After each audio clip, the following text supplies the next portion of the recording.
ఈరోజు మనము ఆరో ప్రశ్న గురించి వివరించబోతున్నాము. ఆరో ప్రశ్న ఏమనగా పరిశుద్ధాత్మ అంటే ఏమిటి? ఇది చాలా మర్మయుక్తమైనది. వీటిని తెలుసుకొనడము చాలా కష్టమైన పని అయినప్పటికీ లోకులు వీటిని తెలుసుకోలేరు. దేవుని ఆత్మ దేవునికి తెలుసు, మనిషి యొక్క ఆత్మ మనిషికి తెలుసు అని ధర్మశాస్త్రం చెప్తున్నది కనుక మనిషి లోకంలో ఉన్న వాటి మీద దృష్టి ఉంటుంది కనుక దేవుని మీద దృష్టి లేదు కనుక దేవుని తెలుసుకోవడం అసంభవము. క్లుప్తంగా నా యొక్క విషయాన్ని వివరిస్తున్నాను, తర్వాత వాక్యంలోకి వెళ్దాము. వాస్తవానికి నాకు బర్త్డే తెలియదు. మేము మన తల్లిదండ్రులకు 5 మంది పిల్లలము. నేను 5వ వాడిని. ఒక అక్క, 4 అన్నదమ్ములము. ఎవరికి ఒరిజినల్ బర్త్డే తెలియదు. స్కూల్ డేట్ ఆఫ్ బర్త్ ప్రకారం 10వ తరగతి టీసీ ప్రకారం 20 తారీఖు 7 నెల 1986. వాస్తవానికి దేవుని దర్శనం ద్వారా 3186 అన్న 2 అక్షరములు నాకు కనపడెను. 31 మంత్ ఉండదు, కేవలము డేట్ మాత్రమే ఉంటుంది. 86 డేట్ ఉండదు, మంత్ ఉండదు, ఇంకా నెల తేలాల్సి ఉంటున్నది. ఆ నెల కోసం ఎదురు చూస్తుండగా నేను పుట్టిన తర్వాత చాలా రోజులకు ఇంచుమించు 5-6 తరగతుల్లోనూ లేదా 4-5 తరగతిలోనూ ఉన్నప్పుడు అంగన్వాడీ కేంద్రం స్థాపించబడినది. దేవుడు దర్శనం ద్వారా అంగన్వాడీ సెంటర్కి వెళ్ళు, రికార్డులో నీ బర్త్డే ఉంటుందని సెలవిచ్చిన. అప్పుడు అంగన్వాడీ టీచర్ను నేను చాలాసార్లు అడిగి రికార్డును చూపించగా వాటిలో సంవత్సరం ఉంది, నెల ఉంది. సంవత్సరం ఏమో కరెక్ట్గా ఉంది, డేట్ తప్పు రాసినారు. కానీ మంత్ మాత్రమే అక్కడ కరెక్ట్గా కనపడాను. 3వ నెల అని 03 అని ఉండెను. అప్పుడు నాకు దేవుడు 2 చెప్పిండెను. 3186 అన్న సంఖ్య. 31 అనగా నెల సంఖ్య, 86 అనగా సంవత్సరం. 86 డేట్ ఉండదు, నెల కూడా ఉండదు, అందుకు అది సంవత్సరం. నెల ఒకటి పెండింగ్ ఉండదు కనుక 03 అని ఉండే, అంటే నెల కంపల్సరీగా. అనగా ఈ భూలోకము స్థాపించినటువంటి దేవుడు, ఈ భూమి మీద దేవుడు తన సంఘాన్ని ఏర్పాటు చేసినప్పుడు బర్త్డేను లోకములో పెట్టిండడని అనుకోవాల్సిన అవసరం కూడా లేదు. ఎందుకంటే ఆయన సమస్త రాజ్యములో సమస్తము సమకూర్చబడి ఉంటున్నాయి. దేవుని ఆత్మకు మాత్రమే తెలుసు దేవుని మర్మములు. అనగా నా ఒరిజినల్ డేట్ ఆఫ్ బర్త్ 31వ తారీఖు 3వ నెల 1986. ఇది దేవుడు దర్శనం ద్వారా చెల్లించినటువంటి ఒరిజినల్ బర్త్డే. టీసీ ప్రకారం వేరు, ఒరిజినల్ బర్త్డే ప్రకారం వేరు. టీసీ ప్రకారంగా అయితే 20వ తారీఖు 7 నెల 1986. రెండో విషయం, మా తండ్రి డి ప్రకాశము 26వ తారీఖు 10వ నెల 2012 ఉదయం 7 గంటలలోపు చనిపోయినాడు. నేను చదువు అయిపోయిన ఎంబీఏ చదువు అయిపోయిన తర్వాత ఒరాకిల్ అప్లికేషన్స్ కోర్స్ నేర్చుకొని జాబ్ మీద ఐటీ జాబ్ సెర్చ్ చేస్తున్నప్పుడు నా తండ్రి మరణించను. అనగా ఆయన స్వర్గస్థుడైన 26వ తారీఖు 10 నెల 2012. అలాగే నేను జాబు 2013 ఏప్రిల్ 26 నుండి 2016 వరకు అసెంచర్ సర్వీస్ ప్రైవేట్ లిమిటెడ్లో జాబ్ చేసిన సీనియర్ సాఫ్ట్వేర్ ఇంజనీర్గా. అది వాస్తవానికి నేను తెచ్చుకున్న జాబ్ కాదు, కానీ లోక ఆశలకు లోకంలో ఉన్నటువంటి జ్ఞానంతో తెచ్చుకున్నటువంటి నా తెలివితేటలతో నా జ్ఞానంతో తెచ్చుకున్న జాబ్ కాదు. ఎందుకంటే ఒప్పుకోవాల్సినది ఉంటుంది, ఒప్పుకుని ఉంటున్నాను. అక్కడ పర్ఫార్మెన్స్ బాగాలేదని తీసేసి ఉంటున్నారు 2016. అక్కడ నుంచి చాలా కంపెనీలు, ఇంకా 5-6 కంపెనీలు మారినాను. వాటిలో కూడా నేను తెచ్చుకోలేదు. లాస్ట్ కంపెనీలోనేమో టెక్ మహీంద్రాలోనేమో సొంతంగా నేనే తెచ్చుకున్నాను. అది కూడా తీసేసినాడు. ఎందుకంటే దేవుడు ముద్రించిన దినాలు నేను కదలడానికి వీలు లేదు కనుక, ప్రవచించడం ఇంకా కొద్దిగా ఉంటుంటుంది కనుక ప్రవచించడం అయిపోయిన తర్వాత నా డ్యూటీకి నేను వెళ్తాను. రెండోది ఏంటంటే, అంతకంటే ముఖ్యమైన విషయం, నా కుమారుడు 3 నెలలు అనగా నా భార్య 3 నెలల కడుపుతున్నప్పుడు నేను బెంగళూరులో ఉంటుంది. అప్పుడు లూసీ ఎలక్ట్రిక్స్ మ్యానుఫ్యాక్చరింగ్ కంపెనీ బరోడాలో ఉంటుంది. Lucy electric manufacturing private limited, power distribution manufacturing company. ఒకే ఒక నెల కంపెనీలో ఉంచుకున్నారు, తీసేసినారు. ఫేక్ జాబ్ అని వాళ్ళు గుర్తుపట్టి, యెస్ ఫేక్ జాబ్ 100%, దాంట్లో నో డౌటు. అప్పుడు వాళ్ళు పంపించిన తర్వాత నేను దుబాయ్ కూడాక వాళ్ళే పంపించినారు. దుబాయ్ కూడాక పోయేసి వచ్చినాను. ఒక నెల ఉండి తీసేసినారు. వాస్తవానికి ఏమంటే తిరిగి వచ్చిన కొద్ది రోజులు 2019 ఏప్రిల్ ఏప్రిల్ ఏప్రిల్ నెల 9వ తారీఖు 2019 ఏం జరిగిందో తెలియదు కానీ బెంగళూరు మెజెస్ట్రిక్ ఇంకా కొద్దిగా వస్తుండగా ముందుగానే లేచి నిలబడాను. తెల్లారుజామున 5 గంటలకు ఊరికి వస్తున్నాను ఎలక్షన్లకు ఓటు వేయడానికని. 11 జరిగినాయి ఎలక్షన్లు, కానీ నేను 9వ తారీఖు వచ్చున్నాను అనమాట. ఏప్రిల్ 9వ తారీఖు 2019. ఏమైంటున్నదో తెలియదు కానీ నా మనసు చెడిపోయి ఉంటున్నది. మెజెస్టిక్లో రెండే మాటలు పలుకుతున్నాను. నా పెద్ద బిడ్డ పేరు తలుచుకొని, దేవా నా బిడ్డ కోసం నన్ను కాపాడని అరుస్తున్నాను. నాకు గుర్తు కొద్దిగా ఉంటున్నది అంతే. తర్వాత మెజెస్టిక్లో అక్కడి నుంచి కెంపెగౌడ సిటీ బస్ స్టాప్ నుంచి కదిరి అనంతపురం కడప బస్సులు వచ్చే ప్లాట్ఫామ్ 5కి వచ్చి ఉంటున్నాను. అరుచుకుంటూ వస్తున్నాను, ఏడుస్తూ వస్తున్నాను. తెలియదు ఎక్కడున్నానో అర్థం కాలేదు. లోకంలో ఉంటున్నానా, నా తల పగిలిపోయినంత భారం, అంటే నొప్పి, లోపల తలనొప్పి, అది భరించరానినటువంటి నొప్పి, అది లోకంలో ఎవరు చూడనటువంటి నొప్పి. నేను అక్కడెక్కడ తిరుగుతున్నాను కానీ నాకు గుర్తుకు లేదనమాట. అంటే నాకు మనసు ఏమన్నా చెడిపోయిందని నేను అనుకున్నాను అప్పుడు. అంటే గుర్తుకు లేదు కాన్స్టెంట్గా. అక్కడ తిరిగి ఒక సుట్టు వేసినా కానీ ఇక్కడ తిరిగినాను అనేది గుర్తుకు లేదు. అటువంటి స్థితిలో ఉన్నాను. ఇంటికి వచ్చింటున్నాను అప్పటి నుంచి. అప్పుడు ఏం జరిగినదో నాకు తెలియదు. ఇంటికి వచ్చినాను వాస్తవానికి. ఒక చెయ్యి అంతా వణికినది, కుడి చెయ్యి, కుడి సైడ్ మొత్తం అంతా వైబ్రేషన్ మాదిరి అంతా వచ్చిన్నది. అప్పుడు ఒక 4-5 నిమిషాలు అట్లా మనిషి అంతా పెరాలసిస్ అన్న అట్లా ఆ మాదిరిగా వణికింది. నాకు బాగా అర్థమైంది వణికింది కూడా. తర్వాత గుర్తుకులేదు. నాకు అటు నుంచి ఇట్లా బాగాలేదని ఇంటికి ఫోన్ చేసినాను. వచ్చినాను. ఇంటికి వచ్చి డాక్టర్ దగ్గరికి పోయి చూపించుకున్నాను. ఒక రోజు తర్వాత ఇంటికి వచ్చి రాగానే నా మ్యారేజ్కు గిఫ్ట్ ఒకటి ఇచ్చినాడు ఫ్రెండ్, దేవుని బొమ్మ ఫోటో. దేవుడు 2 ఏళ్ళు పట్టుకొని ఉంటాడు. ఒక 2 ఏళ్ళు పైకి పెట్టి 3 ఏళ్ళు కిందికి మడిచి ఉంటాడు. అప్పుడు ప్రకటన 1వ అధ్యాయంలో నువ్వు నా కుడి చేతిలో ఉన్నటువంటి 7 మర్మములు అనగా అనే విషయాన్ని నేను చూసినాను. అనగా నా కుడి చేతిలో నువ్వు ఉండవని. ఆ బొమ్మ కల్లా చూడగానే అప్పటికి నేను చాలా ఒత్తిడిలో ఉన్నాను. రిలాక్స్ కోసం ఎదురు చూస్తున్నాను. ఆ నొప్పి భరించరానటువంటి తలనొప్పి. అది చూస్తే దేవుడు కరెక్ట్గా అవి కనపడినాయి. నువ్వు నా కుడి చేతిలో ఉన్నావన్న విషయం నిద్రలోనే కనపడి ఉంటున్నది. నిద్ర లేగానే చూడని అది కనపడిన తర్వాత అలా ఉండగా 9వ తారీఖు 4వ నెల 2019 ఆ విషయం అట్లా జరిగినది. అలాగా 3 సార్లు జరిగి ఉంటుంది నా తలకాయకి. అది ఎంత అంటే భరించరానటువంటి నొప్పి. అలాగనే ఇంకా దర్శనములు రావడం మొదలుపెట్టినాయి అన్నమాట. అప్పుడు నా భార్య గర్భవతి 3 నెలల్లో ఉన్నప్పుడు ఇట్లా జరిగింది. తర్వాత మళ్ళీ మధ్యలో ఇంకోసారి 21వ తారీఖు 10వ నెల 2019 3 దర్శనాలు వచ్చినాయి. కొడుకు పుట్టిన 3 వారాలకు జాబు అని. నేను 20వ తారీఖు ఇంటికి వచ్చినాను. 20 తారీఖు జరిగిన దర్శనం. నేను ఆ రోజు బాగాలేదు అంతా. మళ్ళీ తలనొప్పి విని కామన్గా ఉన్నాయి. భరించరాని నొప్పి. ఇంటికి వచ్చి ఏడుస్తున్నాను. ఇంటికి వచ్చి ఏడ్చి ప్రార్థన చేస్తున్నాను నా భార్య దగ్గరికి వచ్చి. అప్పుడు 9 నెలలు, ఇంచుమించు 9 నెలలు 9 నెలల దగ్గర నిండింటున్నాయి నా భార్యకు. దర్శనాలు అప్పుడే సెప్టెంబర్ 10వ తారీఖు 2019 నుంచి దర్శనాలు స్టార్ట్ అయినాయి. భూమి మీద తిరిగినట్టు, భూమి మీద కనపడినట్టు, పరలోకంలో కనపడుతున్న మర్మాలు ఇవన్నీ కనపడుతున్నాయి సహజంగా. అవన్నీ బుక్లో ప్రింట్ చేస్తున్నాను కూడా అప్పటికే. వాస్తవానికి లోక జ్ఞానంతో కాదు, పరిశుద్ధాత్మ జ్ఞానంతో ప్రింట్ చేస్తున్నానని.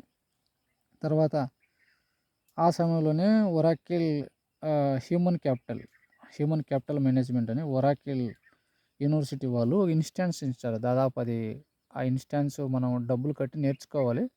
ఒక 18 లక్షలు 20 లక్షలు అవుతుంది. వాటిని అంతా 2000 అప్పటికే, ఎప్పుడైతే నా కొడుకు కడుపులో పడగానే ఆ మహత్యం నా సిస్టంలో చూసింటున్నాను.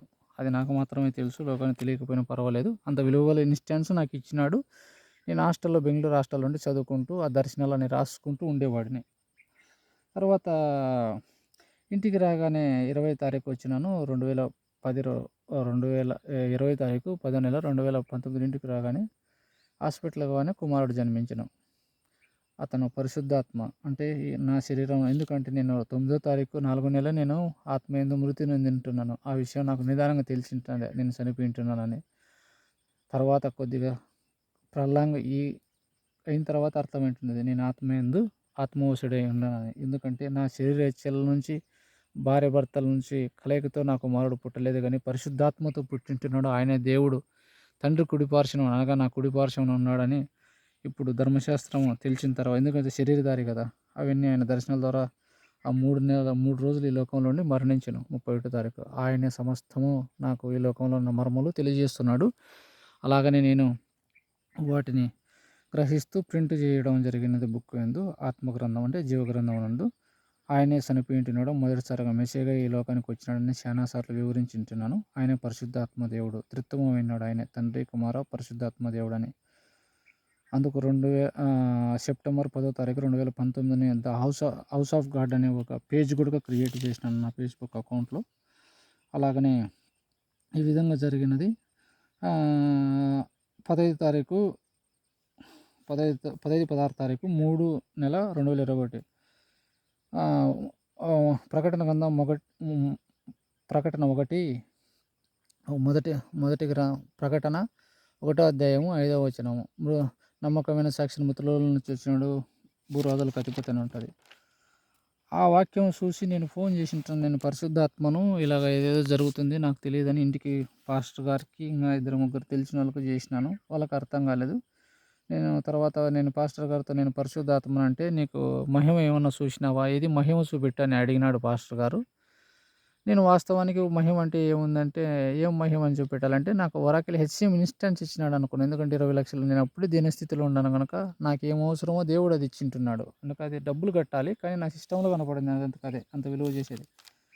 అదంతా నేర్చుకున్నాను, అది మహిమ అని నేను అనుకున్నాను అప్పటికి ప్రస్తుతానికి. సరే, ఇంకా వాక్యంలోకి వెళ్దాము. ఇంకా తర్వాత లాక్డౌన్ కూడా పడింది. లాక్డౌన్ అప్పుడు నేను 17 తారీఖు ఇంటికి వచ్చిన, 19 ఇంటర్వ్యూ ఉంటే మళ్ళీ పోయినా, మళ్ళీ 20 తారీఖు వచ్చేసినాను. 21 లాక్డౌన్ అనుకుంటా. ఇంకా బట్టలు కూడా అన్నీ అక్కడ ఆ పీజీలో ఉన్నాయి. మళ్ళా సంవత్సరం తర్వాత నేను పోయి బట్టలు తీసుకొచ్చుకున్నా బెంగళూరు. అంటే లాక్డౌన్ అంతా క్లియర్ అయిపోయిన, పోయే శక్తి కూడా లేక తర్వాత నిదానంగా తెచ్చుకున్నా. సరే, కమ్ టు వాక్యంలోకి వెళ్దాము. అనగా అప్పుడే కన్నీరు మున్నీరుతో ప్రార్థన చేస్తున్నాను.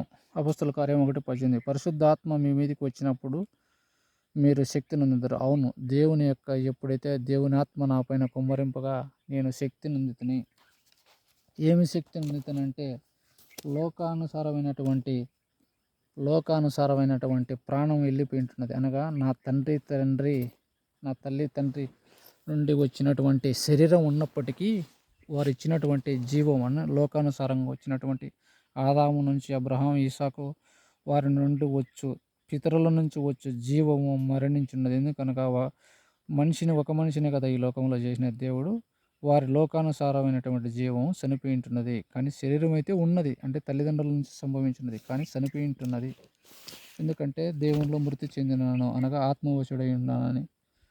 అందుకు దేవుడు ఈ లోకంలో ఉన్నటువంటి జ్ఞానాలన్నీ వివరిస్తూ ధర్మశాస్త్రం చూస్తే అన్ని గొప్ప విషయంగానే కనపడుతున్నాయి. అపొస్తలుల కార్యము 2:13 దేవుడు తన కుడిపార్శ్వం హెచ్చింపబడిన పరిశుద్ధాత్మ గురించి వాగ్దానము తండ్రి వలన పొందిన మీరు వినుచున్న దాని గురించి క్రొమ్మబడినది. అనగా ఆత్మకు దేవుడు చెప్తున్నాడు తండ్రి కుడిపార్శ్వమున అనగా నా చేతి పక్కన ఉన్నటువంటి కుడిపార్శ్వము కూర్చున్నాడు. ఆయన ఆత్మయు అయినాడు, అనగా నా కుమారుడు. ఈ లోకానికి పరిశుద్ధాత్మ రూపంలో వచ్చినాను అంటున్నాను కదా. శరీరేచ్ఛల నుంచి పుట్టినవాడు కాదు నా కుమారుడు. పరిశుద్ధాత్మ అనే ఆయనే చనిపోయిన తర్వాత లేపబడి, నువ్వు చనిపోయింటే నేను కాదు, నువ్వు చనిపోయింటున్నావు, నిన్ను లేపినాను, నువ్వు ప్రవచించు అని మొదలుపెట్టిన తర్వాతే నేను ప్రవచించడం మొదలుపెట్టినది. లేకపోతే నాకు తెలియదు. అది దేవునికి తెలిసింటే చాలు, కానీ లోకానుసారంగా నేను ఎవరికి సమాధానం చెప్పాలని అవసరం లేదు. ఆ దేవునికి నేను సమాధానం చెప్పవలసి ఉంటున్నది కనుక ప్రవచించుతున్నాను. అలాగనే హెచ్చించి నా కుడిపార్శ్వమున, అంటే నా కుడి చేయి పక్క దేవుడు అంటే నేను అనమాట. నేను ఆత్మస్వరూపినే కానీ శరీర స్వరూపం కాదు అని పరిశుద్ధాత్మ వాగ్దానం, తండ్రి వలన పొందిన వాగ్దానం, అనగా తిరిగి మళ్ళీ ఈ లోకానికి వస్తాను, అంతవరకు ప్రవచించుము అని దేవుడు సెలవిచ్చుంటున్నాడు. అందుకే గత కొన్ని సంవత్సరాలుగా వివరించుంటున్నాను పునరుత్థానము, ధర్మశాస్త్రం యొక్క విధులు, నియమాలు, పరిశుద్ధాత్మ శక్తి, దేవుని యొక్క గొప్పతనము, దేవుని యొక్క ఉనికి, దేవుని యొక్క ప్రేమ ఈ లోకానికి వివరించి ఉంటున్నాను. చెవిగల ఆత్మని గ్రహించిన గాక. అపోస్తల కార్యము 7వ అధ్యాయం 55 56 7:55-56 పరిశుద్ధాత్మ నిండుకొనిన వాడై ఆకాశం వైపు తెరచిబడిన దేవుని మహిమ యేసు దేవుని కుడిపార్శ్వమున నిలిచి ఉన్నాడని, మనిషి కుమారుడు దేవుని కుడిపార్శ్వమున నిలిచి ఉన్నట్ట చూస్తున్నానని చెప్పిన. అవును, దేవుడు కుడిపార్శ్వమున ఉన్నాడని నాకు సెలవు ఇచ్చినాడు అనమాట. అనగా కుడిపార్శ్వం అనగా శూన్యము, కుడిపార్శ్వం అనగా శూన్యము, ఎడమ పార్శ్వం అనగా వెలుగు. అంటే భూమి ఆకాశ నక్షత్రములు సృష్టించిన వెలుగు అనమాట. నా కుడిపార్శ్వం శూన్యం అనగా పరలోకము. ఆయన తన మహిమ గల సింహాసనం అనగా ఆత్మ అనమాట. అపోస్తల కార్యము 15:8 అధ్యాయం హృదయమును ఎరిగిన దేవుడు మనకు పరిశుద్ధాత్మను గురించి సాక్ష్యం ఇచ్చిన. అవును, నాలో ఉన్నటువంటి జీవము, నాలో ఉన్నటువంటి ప్రాణము, నాలో ఉన్నటువంటి స్పిరిట్ అనగా ఆత్మ ఏమని దేవుడు ఎరిగి ఉంటున్నది. హృదయమును ఎరిగిన దేవుడు మనకు పరిశుద్ధాత్మను గురించి సాక్ష్యం ఇచ్చిన. అనగా నా ప్రాణము శూన్యములో ఉంటున్నది, నా శరీరం భూమి మీద ఉన్నది, తిరిగి రెండోసారి నా కుమారుని రూపంలో జన్మించబోతుంది. అదే నిత్యమైన వాగ్దానము అని సెలవిచ్చుచున్నాను. మొదటి తెస్సలోనికీయులకు రాసిన పత్రిక 1:6 పరిశుద్ధాత్మ వలన ఆనందముతో గొప్ప ఉపద్రవం మీరు వాక్యమును అంగీకరించి మిమ్మల్ని ప్రభువును పోల్చుకునే వారైండు. అవును, పరిశుద్ధాత్మ ఏంటంటే 15-16 తారీఖు లాక్డౌన్ 15-16 3వ నెల 2020 సంవత్సరంలో పునరుత్థానం చేయించినట్టు బూరధ్వనులు వినపడెను. అప్పుడు నేను ఇంటికి వచ్చేసినాను. కానీ ఉపద్రవం కరోనా అప్పుడే స్టార్ట్ అయింది అనుకుంటా. కరోనా స్టార్ట్ అయింది. ఈ సృష్టికి అంతా కరోనా వ్యాపించింది. ఉపద్రవం అనగా ఈ లోకానికి కరోనా అందరూ పోయింది అనుకుంటున్నారు. వాస్తవానికి 2027 ఇంకా ముందు కూడా ఉంటుంది. ఇంటర్మీడియట్కి ఎన్నేళ్ళు అయితే అంతవరకు ఉంటుంది బహుశా. అంటే దేవుడు నా కుమారుడు ఈ లోకంలో మనిషి రూపంలో వచ్చి ఇంటర్మీడియట్ జరిగేతలకి దాదాపు 16 ఏళ్ళు ఉంటాయి. అప్పటి వరకు కూడా కరోనా ఉంటుందని పరిశుద్ధాత్మ సెలవిస్తుంది. చెవిగల ఆత్మని గ్రహించును గాక. తీతుకు రాసిన పత్రిక 3:7 నిత్యజీవన గురించి నిరీక్షణ బట్టి వాని దాసులయుటకు పరిశుద్ధాత్మ రక్షకుడైన యేసుక్రీస్తు ద్వారా ఆయన మనల్ని సమృద్ధిగా అవును, ఆయన పరిశుద్ధాత్మ దేవుడు, నా కుమారుడు అనగా యేసుక్రీస్తు. నేను ఆత్మస్వరూపిని, నా కుమారుడు యేసుక్రీస్తు అని సెలవిచ్చుచున్నాను. అలాగే హెబ్రీయులకు రాసిన పత్రిక 6వ అధ్యాయం 4-5 పరలోక సంబంధం వరము రుచి చూసి పరిశుద్ధాత్మ పోలిన వారే. అవును, దేవుని దివ్యవాక్యమును రాబో యుగ సంబంధమైన శక్తులు ప్రభావితము మించి తర్వాత చూపవును. అవును, దివ్యవాక్యం అనగా అంటే 2 వాక్యం అనమాట. కొత్త నిబంధన, పాత నిబంధన 2 ఉంటున్నాయి కనుక పరలోకమైన రుచి అనగా ఆయన పరిశుద్ధాత్మ నామం అనగా పేరు అనమాట. పరిశుద్ధాత్మ అనే నామం నా ప్రాణము కనుక ఆయనని వివరిస్తున్నాడు అనమాట. అదే ప్రకటన 1వ అధ్యాయము 5వ వచనం నమ్మకమైన సాక్షి మృతుల నుండి ఆది సంభూతుడై లేచినవాడు భూపతి అధిపతులకు యేసుక్రీస్తు నుండి కొరకు. అవును, మృతి నుండి తిరిగి లేచినానని సెలవిస్తున్నాను అనమాట. పరిశుద్ధాత్మనగా ఆశలను వాక్యం చెప్పుటకు పరిశుద్ధాత్మను వారిని ఆటంకపరిచిన. అవును, 17వ తారీఖు 4వ నెల 2019లో నేను మా పాస్టర్ గారికి, మా ఊరు సంఘంలో ఉన్నాడు పాస్టర్ ఫోన్ ద్వారా సెలవిచ్చి ఫోన్ చేసి నేను పరిశుద్ధాత్మను అంటే ఆయన లేదు పరిశుద్ధం మాట్లాడి నాకు సాక్ష్యాలు చూపెట్టాను అనమాట. అంటే ఆటంకం పరిచింటున్నది అని. మనం ఉండేది ఇప్పుడు ఇండియా కాబట్టి అది ఆశయఖండం అనమాట. అలాగే ధర్మశాస్త్రంలో ప్రతిదీ పుల్లైనను సున్నాయిని తప్పిపోదు నెరవేరుతుందని దేవుని యొక్క ఉద్దేశం. అపోస్తల కార్యము 20 దేవుడు తన స్వరత్వం ఇచ్చి సంపాదించుకున్న సంఘము కాయటకును పరిశుద్ధాత్మ మిమ్మను దేని యందు అధ్యక్షునిగా ఉంచును ఆయన యావత్తు ఎందు గూర్చి మీ మటుకు మిమ్మల్ని గురించి జాగ్రత్త పడు. అవును, తన స్వరక్తం ఇచ్చి అంటే లోకానుసారమైనటువంటి నా తల్లిదండ్రులు ఇచ్చినటువంటి ప్రాణము చనిపోయింటున్నది. దేవుడు పరిశుద్ధాత్మ రూపంలో ఈ లోకానికి వచ్చి నా బదులు ఆయన భూస్థాపితమయ్యి ఆయన ప్రాణం నాకు పోసినాడు అనమాట. పరిశుద్ధ అనక మరణము లేదు అనమాట. ఆ మరణమే నిత్య జీవం అని, పరలోకం అని. స్వరక్తం సంఘం అనగా నా శరీరం అనమాట. సంఘం అంటే భూమి మీద ఇటుకలతో సిమెంట్తో కట్టిన సంఘాలు. ఈరోజు చాలామంది పాస్టర్లు సంఘాలు పెట్టి సంఘానికి రండి. సంఘం అంటే చర్చిల మధ్య మట్టి గోడల మధ్య దేవుడు ఉండలేడు. భూమి ఆయన పాదపీఠము, ఆకాశము ఆయన సింహాసనము అనే అపోస్తల కార్యంలో ఉంటుంది. ఆయనను వర్ణించడానికి ఏ మనిషికి అసాధ్యపడదు. దేవుడు శరీరధారిగా ఈ లోకంలో ఉన్నాడని చెవిగల ఆత్మని గ్రహించును గాక. దేవుడు తన స్వరక్తం ఇచ్చానంటే పరిశుద్ధాత్మ రక్తం పోషింటున్నాడు. లోకానుసారమైన జీవితం లేదు నాలో అని పరిశుద్ధాత్మ ఉంటున్నదని సెలవిస్తున్నాను. ఫిబ్రవరికి రాసిన పత్రిక 7:25.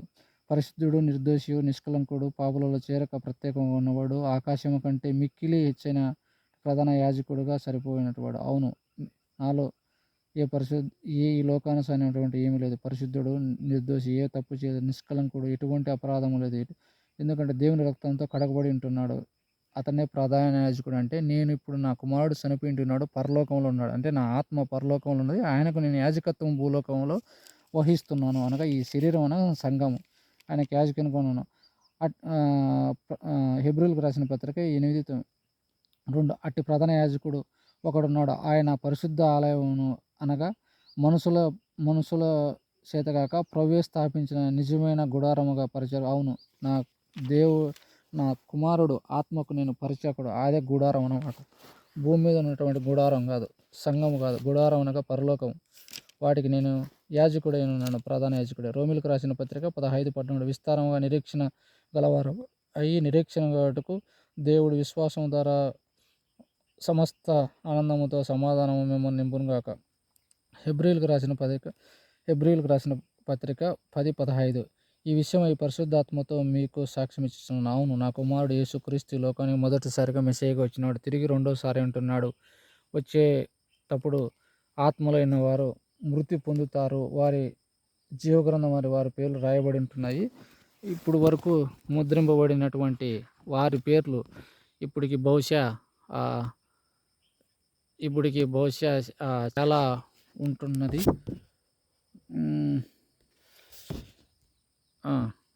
ఈ బుక్ చూడండి, 15వ బుక్ దేవుని ఆత్మ మాటలు. అంటే ఇప్పటి వరకు, ఇప్పుడు సెప్టెంబర్ 10వ తారీఖు 2019 నుంచి 2024 వరకు, ఇప్పటి వరకు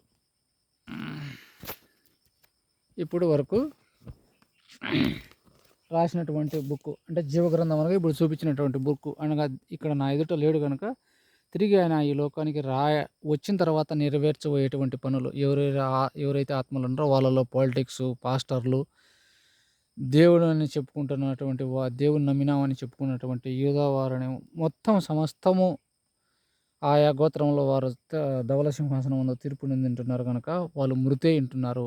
ఇక నుంచి అయినా కానీ దేవుని వాక్యం విని తండ్రి కుమారుని ఒప్పుకోవలసిందిగా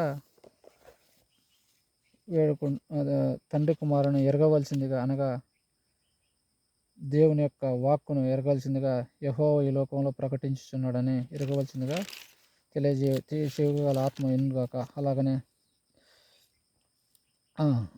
అపోస్తల కార్యం 15:8. హృదయం ముందు ఎరిగిన దేవుడు మనకు పరిశుద్ధాత్మను గురించి సాక్ష్యం ఇచ్చును. అవును, నా హృదయం దేవుడు ఎరిగింటాడు కనుక ఆయనకే తెలుసు. తీతుకు రాసిన పత్రిక 3:7. నిత్య జీవన గురించి, నిరీక్షణ గురించి బట్టి ఆయన వారసుడు అయిన పరిశుద్ధాత్మ మన రక్షకుడు యేసుక్రీస్తు ద్వారా మనకు సమృద్ధిగా గమనించు. అవును, నా కుమారుడు యేసుక్రీస్తు ఆయనే రక్షకుడు అని నేను ప్రవచించుచున్నాను. ఫిబ్రవరికి అవును. అపోస్తల కార్యము 1 కొరింథీ 6:19. మీలో ఉన్న పరిశుద్ధాత్మకు ఆలయమైనాను మీరు ఎరుగరా? మీరు నా సొత్తు కాదు. అవును, మీరు నా సొత్తు కారు. అవును, వాస్తవమే. నేను దేవుని సొత్తు, నేను దేవుని ఆలయం ఉన్నానని దేవుడు ప్రకటిస్తున్నాడు అనమాట. నా ఈ శరీరంలో దేవుని ఆత్మ ఉంటున్నదని దేవుడు సెలవు. మీలో ఉన్న పరిశుద్ధాత్మ ఆలయమై ఉన్నదని మీరు ఎరుగరా? క్వశ్చన్ మార్క్ చేస్తున్నాడు అనమాట. అవును, దేవుని ఆలయం ఉంటున్నాను కనుక. ఎందుకంటే తన స్వరక్తం ఇచ్చి సంపాదించుకున్న సంఘం కనుక. ప్రకటన 1:6. తన రక్తం వలన తన తండ్రి ఒక దేవునికి ఒక రాజ్యము యాజకునిగా చేసిన. అవును, నా తండ్రి ఆయన, నా కుమారుడు ఆయనే, నాలో ఉన్నటువంటి ఆత్మే పరిశుద్ధాత్మ, అదే పరలోకం ముందు ఉంటున్నది. నేను యాజకుడు. ఈ సంఘం నుంచి ఆ గుడారమునకు యాజకుని ఉంటున్నాను. శరీరం అనే సంఘము నా ఆత్మ పరలోకంలో ఉంటుంది కనుక యాజకత్వం వహిస్తున్నాను అనమాట గత కొన్ని సంవత్సరాలుగా. 2 కొరింథీ 13:14. ప్రభువైన యేసుక్రీస్తు కృప, దేవుని ప్రేమ, పరిశుద్ధ సహవాసం మీ అందరికీ తోడైనను గాక. చెవిగల ఆత్మీయని గ్రహించును గాక. రోమీయులకు రాసిన పత్రిక 5:5. దేవుని ప్రేమ తన హృదయంలో కుమ్మరింపబడి ఉన్నది. అవును, రోమీయులకు రాసిన పత్రిక 14:17 దేవుని రాజ్యం భోజనమును పానమును కాదు కానీ నీతిని సమాధానం పరిశుద్ధాత్మల ఆనందమైనది. అవును, దేవుని రాజ్యం అనగా డబ్బు బంగారు ఎండి కాదు కానీ ఇవన్నీ ఈ లోకము ఇహలోక మాలిన్యం గనక దేవునికి మట్టితో సమానం గనక పరిశుద్ధాత్మ ఆనందపరుచుచున్నానని సెలవిచ్చుచున్నాను. దేవుని యొక్క అద్భుతము భూమి ఆకాశాలు ఎంత గొప్పవి, వాటిని మానవుడు చేయగలడా? మనిషి ఏ విధంగా జీవించగలుగుతున్నాడు, మనిషిలో ఉన్నటువంటి ప్రాణం ఏ విధంగా వస్తున్నది, ఏ విధంగా పోతున్నది, ఎందుకంటే నిత్య జీవానికి మర్మం ఉంటున్నాయి కనుక.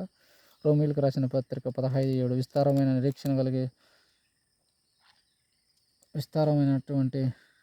నిరీక్షణ కలగాలి. నిరీక్షణగా దేవుడు విశ్వాసం ద్వారా సమస్తమును సమాధానం మిమ్మను నింపును గాక. హెబ్రీయులకు రాసిన పత్రిక 10:5 పరిశుద్ధత మీతో కూడా సాక్ష్యం ఇచ్చుచున్నాడు. లూకాసు వార్త 1:15 పరిశుద్ధాత్మ మీ మీదకి వచ్చినప్పుడు సర్వోన్నత శక్తి మిమ్మల్ని అనుకొని నాకు పుట్టబో శిశు పరిశుద్ధాత్మ దేవుడు అనే కుమారుడు. అవును, దర్శనం ద్వారా ఈ విషయం నెరవేర్చుంటున్నది. ఆయన దేవుడుగా ఈ లోకానికి వచ్చినాడు, మెస్సే చనిపోయి ఉంటున్నాడు, మళ్ళీ రానాయంటున్నాడు. ఆయన పరిశుద్ధాత్మ దేవుడు అని సెలవిస్తున్నాడు. లూకా 1:15 తన తల్లి గర్భమున పుట్టిన మొదలుకొని పరిశుద్ధ. అవును, మేము భార్య భర్తల నుంచి ఆయన పుట్టలేదు కానీ, ఎందుకంటే ఆ రోజు యోహాను మరియమ్మకు పుట్టలే, వాళ్ళు లోకానుసారంగా ఉన్నప్పుడు కూడా దేవుడు పరిశుద్ధాత్మతో యేసుక్రీస్తు లోకంలో పుట్టింటున్నాడు కనుక మళ్ళీ తిరిగి ఇప్పుడు 2020 సంవత్సరాలు 2019 సంవత్సరాలకు ఈ లోకానికి వచ్చినాడని సెలవిస్తున్నాను. చెవిగల ఆత్మని గ్రహించును గాక. మత్తయి సువార్త 1:19 పరిశుద్ధాత్మ వలన గర్భవతిగా ఉండేను. అవును, నా శరీరేచ్ఛల గురించి పుట్టలేదు కానీ నా కుమారుడు పరిశుద్ధాత్మతో పుట్టి మరణించినాడు, తిరిగి రానంటున్నాడు. మత్తయి సువార్త 12:32 మనిషి కుమారునికి విరోధంగా మాట్లాడుట పాపక్షమాపణ కలదు కానీ పరిశుద్ధాత్మకు విరోధంగా మాట్లాడడానికి ఈ యుగం ఉందని రాబో యుగం ఉందని పాపక్షమాపణ లేదు. అవును, నాకు విరోధంగా మాట్లాడే ఏ ఒక్కరికైనాను పాపక్షమాపణ రాబో యుగం అనగా మీ కొడుకులకు కూడా క్షమాపణ లేదని పరిశుద్ధాత్మ సెలవిచ్చిపోతుంది. వాక్యము ప్రవచనము నెరవేరును గాక.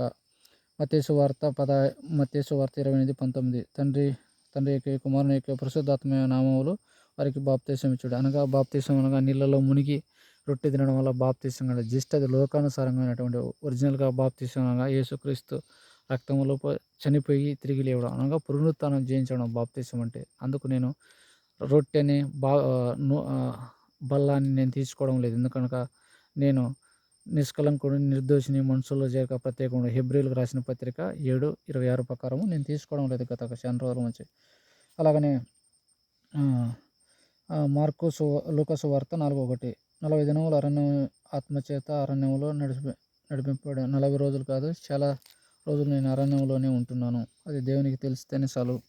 అలాగే లూకాసు వార్త 10:21 పరిశుద్ధాత్మ వలన బహుగా మా ప్రభువునందు జ్ఞానమును వివేకమును ఈ సంగతులను చేసే పరిచారముకు ఈ లోకానికి దేవుడు రాలేదు కానీ మీకోసమే దేవుని గురించి దేవుడు పరిచారించుకోవడానికి ఈ లోకంలో పుట్టలేదు, నా కుమారుడుగా ఈ లోకంలో పుట్టలేదు కానీ మేము వివరించుటకు దేవుని యొక్క గొప్ప సంగతులు, దేవుని యొక్క మర్మములు, దేవుని యొక్క జ్ఞానం వివరించడం అనేది గత కొన్ని సంవత్సరాలుగా వివరిస్తున్నాను, ఈరోజు కాదు.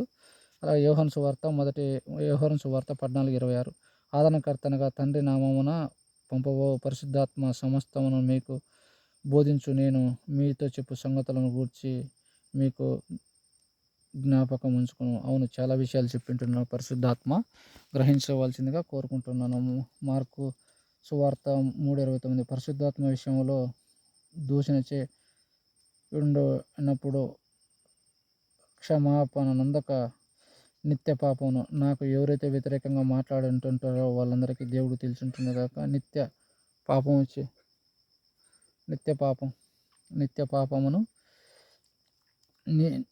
పాపము చేసిన వారైండునని మీతో నిశ్చయముగా చెప్పుచున్నాను. మార్కు సువార్త 12:6 నేను మీ శత్రువులను పాదపీఠము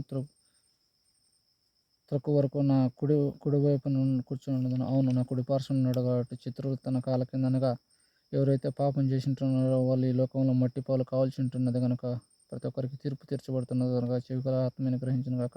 1 కొరింథీ 9:18-19 అలాగే ఎఫెసీ 4:30 1 పేతురు 1:20 2 పేతురు 1:21 ప్రకటన 3:12 ప్రకటన 4:8 ప్రకటన 3:12 ఏమంటే నా నా దేవుని పేరును పరలోకము నుండి దిగి వచ్చున్నది, నూతనమైన యెరూషలేమని నా పేరు పెట్టను. అవును, నూతనమైన యెరూషలేము అనగా నా ఆత్మ పరలోకంలో ఉంటున్నది. ఆయనే యేసుక్రీస్తు ఈ లోకంలో జన్మించి నూతనమైన యెరూషలేము అనగా అదనమాట. క్రియరూపం కూడా జరగాలి మూడవ నిర్మాణం యెరూషలేము. కానీ నూతనమైన యెరూషలేము అనగా యేసుక్రీస్తు రాక, రెండవ రాకటనే అంతం. పరిశుద్ధుడు పరిశుద్ధుడు పరిశుద్ధుడని ప్రకటన 4:8. భూత భవిష్యత్తు వర్తమానకాలం అనగా నేను చనిపోయినా, నేను ప్రజెంట్లో ఉన్న నేను భూస్థాపితమైన లేదా ఫ్యూచర్లో జరగబోయిన ఇటువంటి సర్వాధికారి ప్రభు సెలవిచ్చుచున్నాడు. అనగా నా ఆత్మ పరలోకంలో ఉంటున్నది. ఆయన తండ్రి కుమారు యొక్క పరిశుద్ధాత్మ కనుక ఆయన పరిశుద్ధుడని నేను ఇప్పుడే శరీరంతో ఉన్నాను కనుక ఆత్మ పరలోకంలో ఉంటున్నది కనుక నేను కొనియాడుతున్న పరిశుద్ధుడు పరిశుద్ధుడు పరిశుద్ధుడు అని నిత్యం మానక రాత్రింబవలు చెప్పుచున్నాను ఈ లోకానికి. చెవిగల ఆత్మని గ్రహించిన కాక తండ్రి, సమస్తము నువ్వు ఇచ్చిన ఆత్మ యొక్క జ్ఞానము చేత సమస్తం వివరించుంటున్నాను. సమస్తం నీకు అప్పచెప్పుకుంటూ యేసయ్య పరిశుద్ధ నామంలో అతి దినమంతా బతిమాలు వేడుకుంటున్నాను పరమ తండ్రి. ఆమెన్.